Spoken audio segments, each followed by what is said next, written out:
So I'm sitting on Discord one evening and chit-chatting with the other guys over there, as we do most evenings, and this particular evening we're talking Star Citizen, and somebody posed the argument that what if CIG's main goal is in fact not to build Star Citizen and Squadron 42, but they have another motive in mind. Okay, so this video might be a little out there, it might be a little tinfoil hattery, but hear me out here. What if Star Citizen and Squadron 42 is merely an ends to a mean for CIG in order to build a game engine? Now I know that might sound preposterous. As a matter of fact, hold on.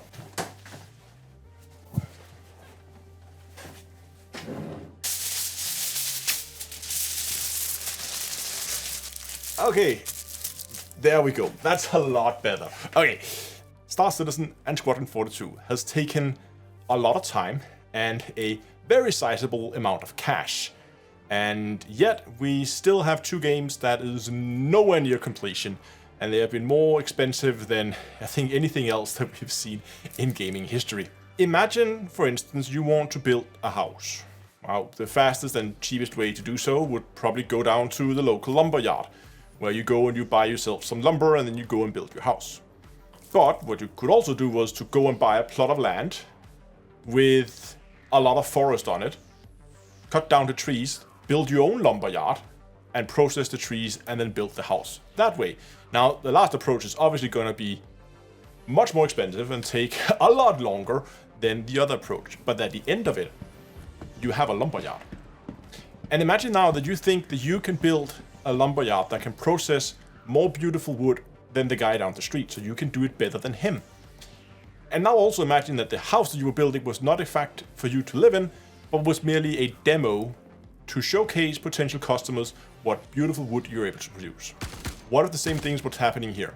What if Star Citizen and Squadron 42 is merely supposed to be demos for a game engine that CIG is building? A bit of history here with Star Citizen and game engines. Originally they started out on the CryEngine 3, and then later on they moved over to the Amazon Lumberyard engine. Do you guys see what I did there? But at this point in time, CIG has modified this engine to such a degree that it would be fair to separate it into its own engine that has the working title, at least among the community, as the Star Engine. But all of a sudden, if you look at CIG as building two games and a game engine, then the time spent and money doesn't seem so far-fetched anymore. Now, one of the clues to this lie in the fact that they are building two games. Why are they doing this? Why are they building two separate games at the same time? Surely it must be better to build one, get that out, ship, done, and then make the other one afterwards. If we go back to the idea with it being demos, you won't be able to show new potential customers if they're sitting and they're choosing what engine they're going to build their new game in. They could take all the industry standard ones that have been proven again and again that it can produce quality games, or you could take this newcomer in the market that nobody's seen, nobody used before.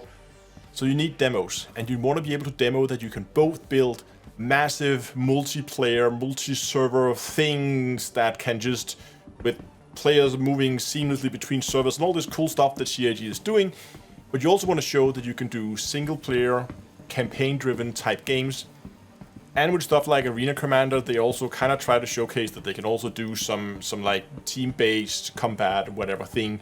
And with the way Star Citizen is built, where they also show that they can do first-person shooters, they can do atmospheric flight stuff. They have some flight models in there that kind of works, and all this stuff is things they are doing to showcase what the engine can do.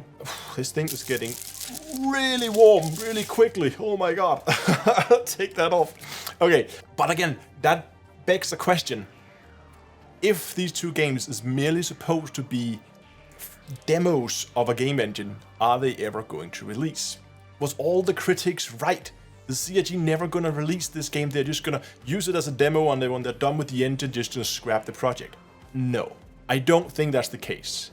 Similar with the lumberyard, if you have a would-be customer that comes in and they look at the house and it's half finished and crooked, then they're going to be less likely to buy your lumber, because even though the quality of the wood might be great, but if it's sloppy built, you might go down and buy it someplace else.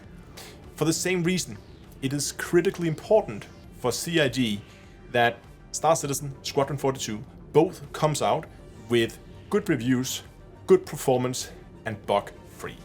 Because they need to show would-be customers that you can build a working game in the engine. Because if a customer is looking at Star Citizen full of bugs, and then they think, so the developer of the game engine can't even make a bug-free game, what's the chance that we're going to be able to do it? Also, try to take a look at what CIG is doing with their Inside Star Citizen and their Star Citizen Live. Compared to many other game developers, CIG is spending a huge amount of time of showing behind the scenes things. Usually game companies, they will show some trailers or some gameplay footage of something that looks like a finished game. Now, CIG like to do that too, but they also spend a lot of time of showing all the stuff they do behind the scenes as they are developing things. They had a dedicated episode where they just showed all their internal tools where they were building rivers, showing how easy it is to just put down to see here's the source of the river, and then it figures out how it should flow through the landscape and how it should be eroded away and all that stuff. They showed how easy it was to do. That's marketing. And it's not marketing towards players. That's marketing towards game developers, because they want to show how cool and what awesome tools they have in their game engine. And they even said that they have dedicated tool teams which only job is to build tools for this engine. So there is some merit to it. However, there is one burning question. If we assume that all this is true, and that is a very big if, I'm not really sure if I believe it myself, but let's just for the sake of argument here assume that this is true, that this is CIG's end goal. The big question is this fair for the backers? Is it fair that you go out and say we're gonna make a game, and then you're also gonna make people pay for a game engine while getting there? Kind of like if you go out and buy a house, is it okay that you then also have to go out and buy for the guy to build a complete lumberyard? I don't have a straight up answer, because on one side, CIG has been pretty transparent about this, as we just talked about with their Inside Star Citizen and Star Citizen Lives. They don't try to hide it. They're pretty open about what they're doing. So on one end, well, people went into it with open eyes. But on the other hand, there's also the argument that people backed a game, not a game engine, and that it should be CIG's responsibility to try and get that game finished as quickly and as cheaply as possible. But then again, the counter argument to that would be, oh, but the technology is just not there to go and build all the things that CIG want. It just doesn't exist, so they have to build it themselves. It's a necessary evil for them to do in order to be able to complete Star Citizen with the vision that they currently have. So while I'm absolutely sure that the tech argument was valid some years ago, whether it is today, I don't really know. I'm not a game developer, so there's probably people out there who have more knowledge about this than me. But I'm really interested to know, what do you think? Do I need an extra layer on my tinfoil hat? Am I completely out there? Or do you think there is some merit to this argument? Comment section below.